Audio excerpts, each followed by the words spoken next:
Did you notice the sentiment score for law is currently sitting at plus 0.025, alongside a momentum spike of plus 0.38? This is particularly striking when we consider that these figures are trending higher than the typical baseline.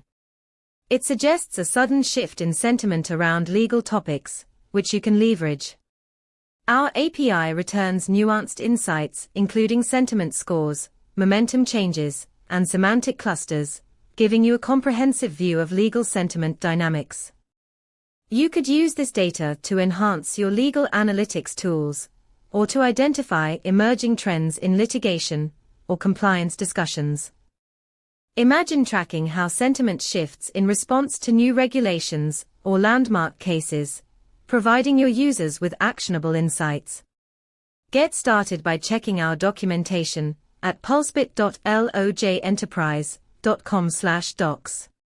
Dive deep into the data, and let's make sense of these shifts together.